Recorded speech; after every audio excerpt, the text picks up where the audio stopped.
जय महाराष्ट्र सर्वांना.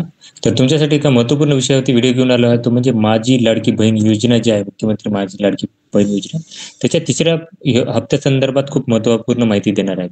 तर सगळ्यांना माहिती आहे की या योजनेअंतर्गत तुम्हाला जर महिला असतील 21 ते 65 वयापर्यंत असतील तर त्यांना दरमहा ₹1500 DBT म्हणजे डायरेक्ट बेनिफिशियरी ट्रान्सफर जे असतं, त्याच्यामध्ये आधार कार्डला जे अकाउंट ट्रान्सफर असतं, तर त्यांना काय करते की डायरेक्ट त्या बँकेच्या अकाउंटमध्ये पैसे चालले जातात. त्याच्यानंतरनं जर बघा तुम्ही इथे जर पाहिलं तर आता यासाठी तुम्हाला महाराष्ट्राचा रहिवासी आवश्यक असणार आहे. त्याच्यानंतरनं राज्यातील विवाहित, विधवा, घटस्फोटित ज्या सगळ्या महिला असतील त्या सगळ्यांना काय करण्यात येणार की पैसे भेटणार आहेत.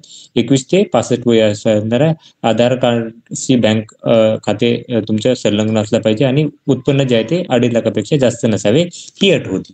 तर याच्या संदर्भात आता सगळ्यात मोठी बातमी आहे जी म्हणजे की जे पैसे आहे थर्ड हप्ता जो आहे तो काय करेल की यायला सुरुवात झालेली आहे.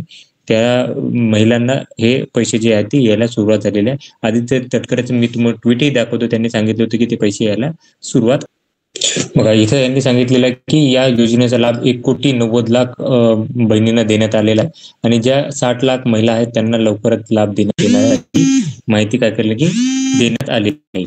आणि ही जी आहे ते दाखवतो तुम्हाला की हे पैसे जे आहेत ते तुमचे ऑलरेडी महिलांच्या अकाउंटवरती यायला सुरुवात झालेली आहे. DGPRचे आहे. DGPR म्हणजे काय असतं तेही तुम्हाला सांगतो. महाराष्ट्र DGPR हे असतं की ऑफिशियल ट्विटर हँडल आहे. Director general of information and public relation जे असतं DGPR, जे सगळं काय करतं की आपल्या याच्या संदर्भात पब्लिक रिलेशन संदर्भात काय करते की माहिती देतं. तर त्यांनी ही माहिती दिलेली आहे. तर ही माहिती आहे. तर अशाच महत्त्वपूर्ण माहितीसाठी माझ्या चॅनलला सबस्क्राईब करा.